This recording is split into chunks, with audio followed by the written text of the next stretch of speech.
सभी साथियों का आज की इस प्रेस कॉन्फ्रेंस में बहुत बहुत स्वागत है।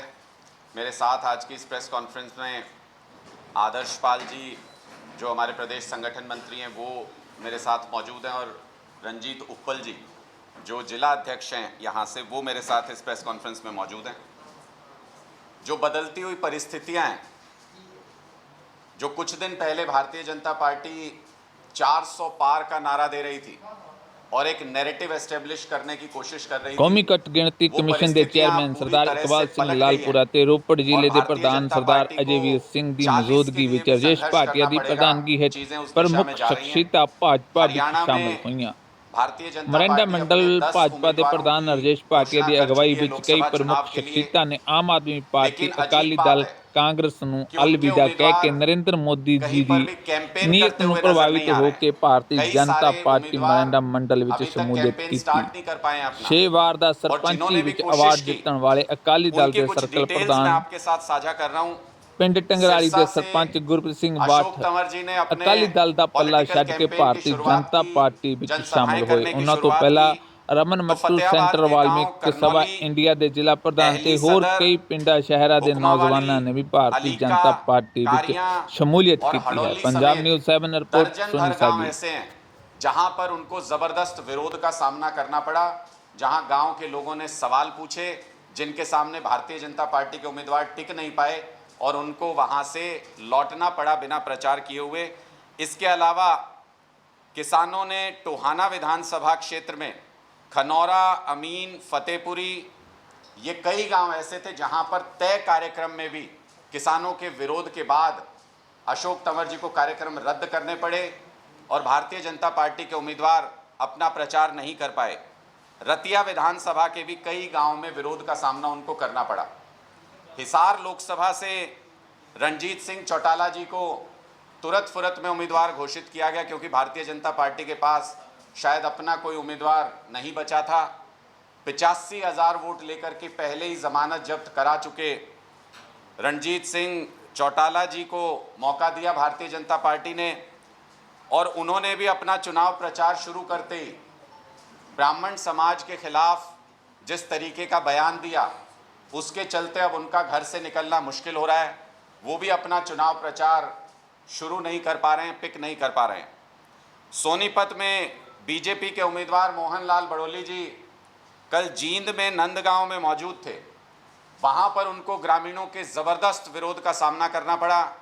ग्रामीणों ने उनसे पिछले सांसद के काम का हिसाब मांगा तो उन्होंने कहा कि भाई पिछले सांसद के काम का हिसाब मैं नहीं दे सकता, मैं तो नया आया हूं। तो फिर ग्रामीणों ने उनसे प्रधानमंत्री नरेंद्र मोदी जी के काम का हिसाब मांगा, वो भी मोहनलाल बड़ोली जी नहीं दे पाए। उनको बैरंग वहां से वापस लौटना पड़ा, उनका विरोध हुआ वहां पर।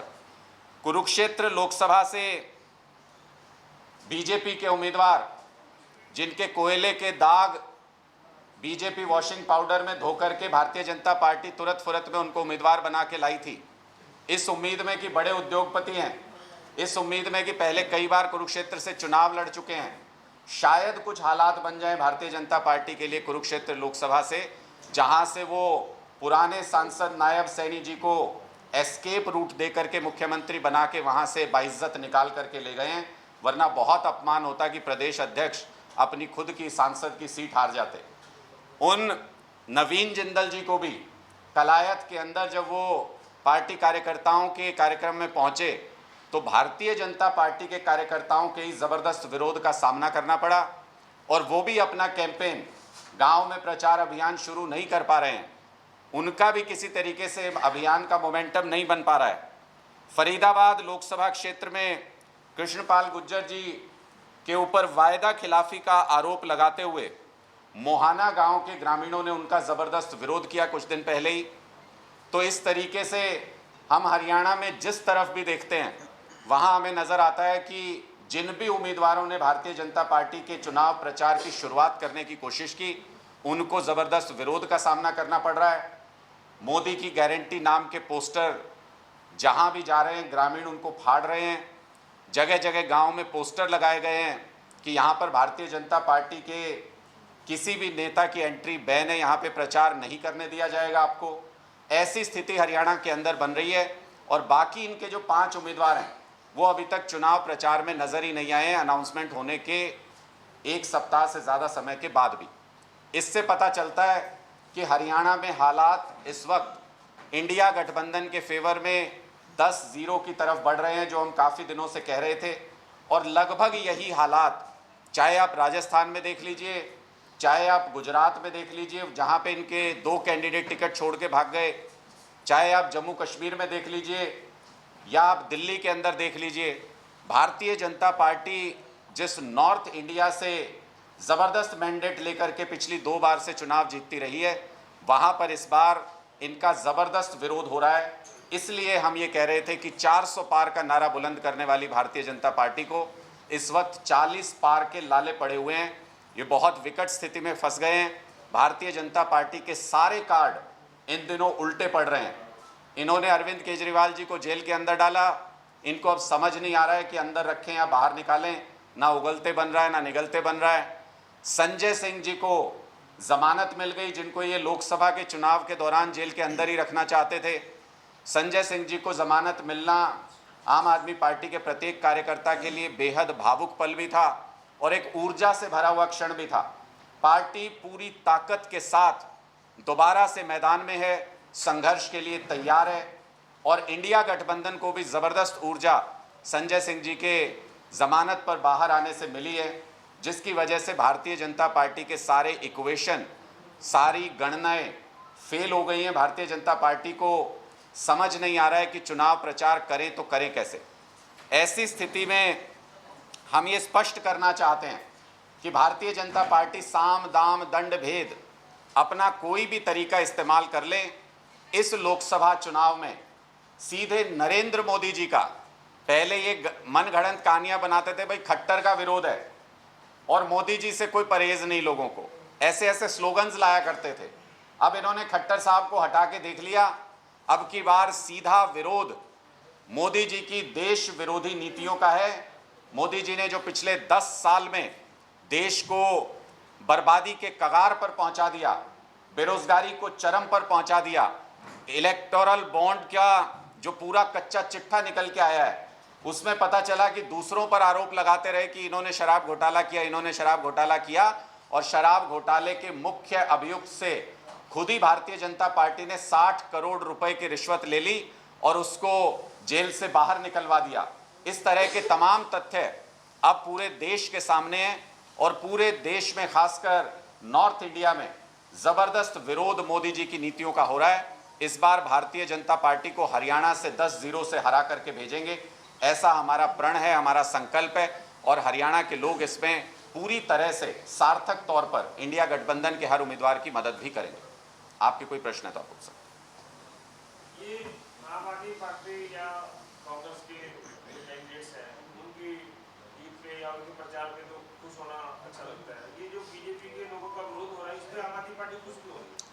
आम आदमी पीछे क्या क्या लॉजिक है, ये समझ नहीं आया। आम आदमी पार्टी ये पूरे देश के समक्ष रखना चाहती है कि जिस तरीके से भारतीय जनता पार्टी नैरेटिव बना करके, पैसे का इस्तेमाल करके झूठी कहानियां लोगों के बीच में बेचना चाहती है कि मोदी जी की पॉपुलैरिटी आसमान पार कर गई है, ज़मीन से बहुत दूर हो गई है। दरअसल भारतीय जनता पार्टी, ज़मीनी हकीकत आज के दिन में ये है कि भारतीय जनता पार्टी का हर जगह पर विरोध हो रहा है, उनकी नीतियों का विरोध हो रहा है। और जब भारतीय जनता पार्टी से इस कदर नाराज़ हैं लोग, तो एक ऑप्शन तलाश रहे हैं। जब तक इंडिया गठबंधन नहीं बना था, लोग इस बारे में कन्विंस नहीं थे कि उनके पास एक मजबूत ऑप्शन है जिसको भारतीय जनता पार्टी के खिलाफ चुना जा सकता है, जिसको भारतीय जनता पार्टी के खिलाफ वोट दिया जा सकता है। लेकिन इंडिया गठबंधन बनने के साथ ही लोगों को वो ऑप्शन नजर आने लगा है। चुनाव में वोट की अब 2 ही ढेरियां रह गई हैं, एक अंधभक्तों की है जो भारतीय जनता पार्टी को वोट देंगे और एक देशभक्तों की है जो इंडिया गठबंधन के साथ एकजुट हो रहे हैं। तो इसलिए भारतीय जनता पार्टी के चुनाव प्रचार का हर फेलियर इंडिया गठबंधन की कामयाबी की तरफ इशारा करता है। इसलिए हमने पूरे देश के सामने और हरियाणा की जनता के सामने ये स्पष्ट किया कि आपके साथी हरियाणा के अलग अलग हिस्सों में भारतीय जनता पार्टी के उन उम्मीदवारों का विरोध कर रहे हैं, मोदी जी की उन नीतियों का विरोध कर रहे हैं जिनसे पिछले 10 साल से वो त्रस्त रहे हैं। और हमें उम्मीद है कि भारतीय जनता पार्टी के लोगों ने जैसे आम जनता को दरकिनार किया, उनकी भावनाओं को आहत किया पूरे 10 साल तक, उनको वही सिला जब वो गांव में प्रचार करने के लिए जाएंगे तो उनके साथ वही सिला होगा, उनको वही जवाब मिलेगा, उसी तरह की बेरुखी का सामना करना पड़ेगा। राणा साहब, आप लगातार कह रहे हैं कि बीजेपी का विरोध हो रहा है, आपके गठबंधन के साथी तो कैंडिडेट का अनाउंस नहीं कर पा रहे, क्या वजह मानते हैं? सही समय पे सही जगह पे कैंडिडेट्स का अनाउंसमेंट किया जा रहा है। इंडिया गठबंधन में भारतीय जनता पार्टी स्थिति नहीं है भारतीय जनता पार्टी जैसी कि पहले उम्मीदवार घोषित कर दें और अब नीचे नीचे खुसर पुसर चल रही है कि हरियाणा के अंदर कई भारतीय जनता पार्टी के उम्मीदवारों को बदलने की चर्चा चल रही है। ऐसी स्थिति इंडिया गठबंधन में नहीं है। रणनीतिक तौर पर जहां जो फैसला किया जाएगा वहां उन उम्मीदवारों की घोषणा भी की जाएगी और उसके बाद ज़बरदस्त तरीके से कैंपेन करके चुनाव भी जीता जाएगा। हमने कुरुक्षेत्र में सबसे पहले उम्मीदवार घोषित किया था, स्ट्रेटेजी का हिस्सा था, लेकिन भारतीय जनता पार्टी को ये खौफ था कि इस बार इस पूरे क्षेत्र में वाइप आउट हो जाएंगे पूरी तरह से भारतीय जनता पार्टी के तमाम उम्मीदवार, इसलिए उन्होंने चुनाव को इतना पीछे धकेल दिया यहाँ पर कि वो लास्ट फेज में यहाँ पर आना चाहते हैं जहाँ पर उनको सबसे ज़्यादा विरोध का सामना करना पड़ रहा है। जहाँ पे मोदी जी कभी कहा करते थे कि ये हमारा गढ़ है नॉर्थ इंडिया, वहाँ इस बार वो सबसे लास्ट में हरियाणा में, पंजाब में, इस इलाके में सबसे लास्ट में आना चाहते हैं। तो इसलिए हमको लगता है कि ये जो विरोध है ये जनता की भावनाओं के अनुरूप है। जनता अपनी भावनाओं को इसके ज़रिए व्यक्त कर रही है और इंडिया गठबंधन के जहाँ जहाँ जब जब उम्मीदवार घोषित होते जाएंगे आपको पूरी तस्वीर साफ होती चली जाएगी कि इस बार एनडीए हार रहा है और इंडिया जीत रहा है। एक बात ये सामने आ रही है कि आम आदमी पार्टी की पूरे प्रदेश अध्यक्ष चुनाव लड़ रहे हैं कुरुक्षेत्र से और आम आदमी पार्टी के पूरे प्रदेश के कार्यकर्ता पदाधिकारी वो सब कुरुक्षेत्र में प्रचार में लगे हैं। इंडिया गठबंधन के जो दूसरे और एरिया हालांकि वो डिक्लेयर नहीं हुए, तो इसमें कैसे रणनीति दोनों ने गठबंधन ने मिलकर बनाई है कि क्या वहीं पर अपने अपने एरिया की करेंगे, क्या कुरुक्षेत्र भी पहुंचेंगे सारे?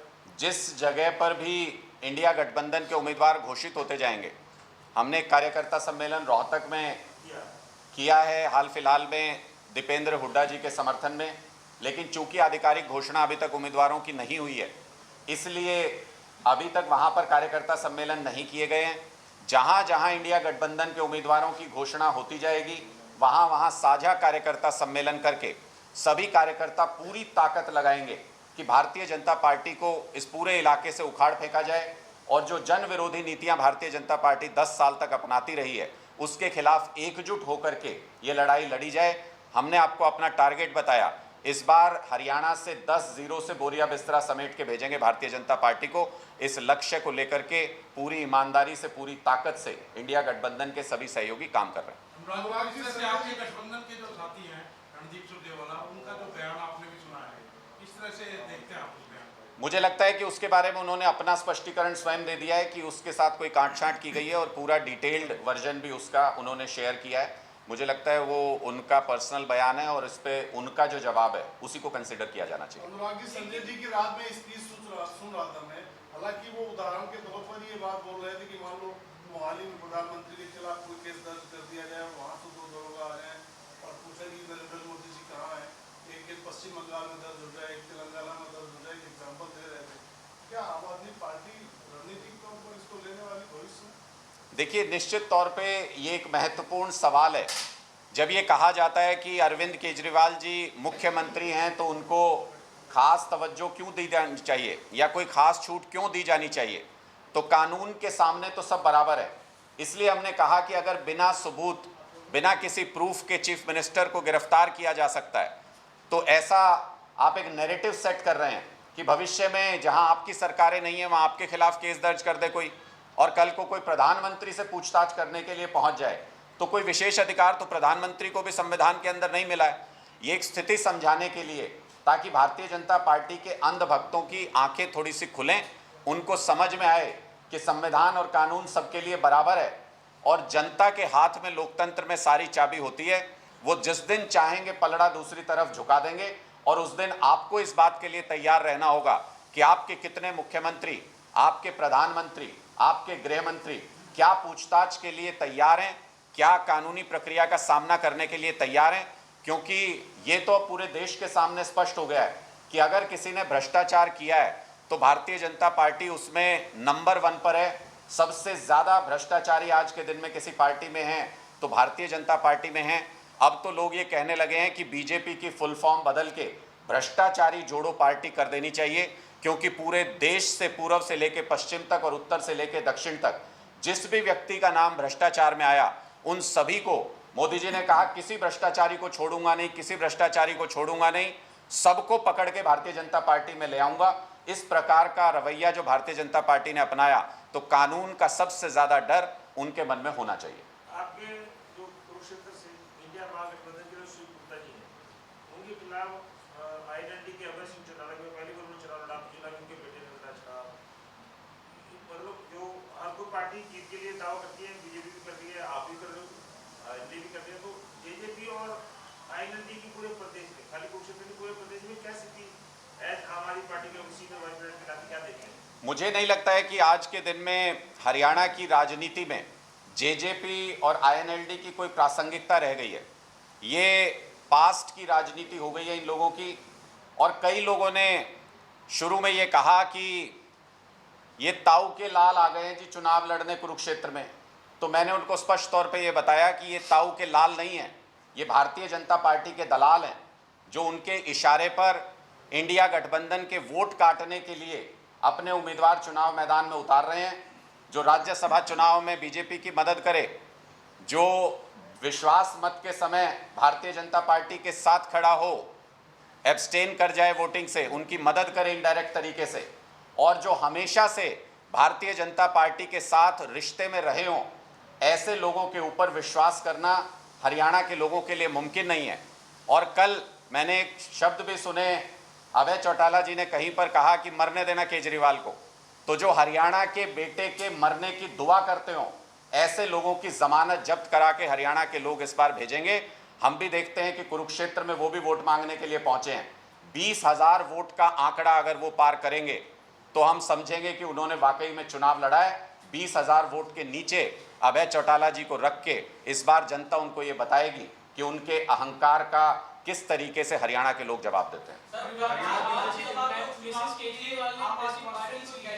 उसके पीछे एक फोटो लगी है भगत सिंह और डॉक्टर अंबेडकर के बीच में, जो अरविंद केजरीवाल जी की फोटो लगाई गई है सलाखों वाली, क्या कारण है उसका? देखिए, स्पष्ट तौर पर पूरे देश के अंदर आज के दिन में इस बात को लेकर चर्चा है कि सबसे ईमानदार व्यक्ति जिसने लोगों को बिजली, पानी, स्कूल, अस्पताल देने के लिए संघर्ष किया, जिस पे पिछले 2 साल तक जांच करने के बाद भी आज तक भारतीय जनता पार्टी एक चवन्नी की बरामदगी नहीं करा पाई, ऐसे व्यक्ति को अगर राजनीतिक कारणों से सलाखों के पीछे भेजा जाता है तो पूरे देश को ये तस्वीर देखनी चाहिए कि आने वाले समय में, मैं कल मोदी जी का बयान भी पढ़ रहा था कि 75 साल हमने नागरिक अधिकारों के बारे में बात करने में बर्बाद कर दिए, अगले 25 साल सेक्रीफाइस के हैं, अगले 25 साल तक अपने नागरिक अधिकारों को भूल जाइए। यानी मोदी जी अब स्ट्रेट फॉरवर्ड, सीधे सीधे तानाशाही की तरफ इशारा कर रहे हैं। ऐसे तानाशाही सोच को, ऐसे तानाशाही व्यक्तित्व को लोग जवाब दे सकें और ईमानदार व्यक्ति का क्या हाल तानाशाही में होता है वो देख सकें, इसलिए ये तस्वीर पूरे देश में आज के दिन में वायरल है। हर आंख में ये तस्वीर बस चुकी है कि ईमानदार लोगों को, देश के लिए काम करने वाले लोगों को ये सलाखों के पीछे भेजते हैं। लोगों की भावनाएं आहत हैं, लोग इसका वोट के जरिए जवाब देंगे। करनाल विधानसभा का जो चुनाव होना है उसके लिए साझा कैंडिडेट होगा या फिर आम आदमी पार्टी अकेले चुनाव लड़ेगी? देखिए, मुझे नहीं लगता है कि करनाल विधानसभा का उपचुनाव होगा।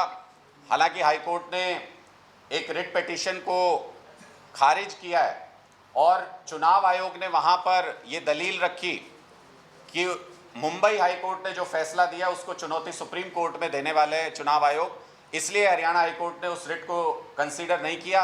मुझे लगता है सुप्रीम कोर्ट इसके बारे में फैसला करेगा, लेकिन ये बहुत स्पष्ट है नियमों में और कानून में कि 3 महीने के लिए विधायक नहीं चुना जाता कभी भी।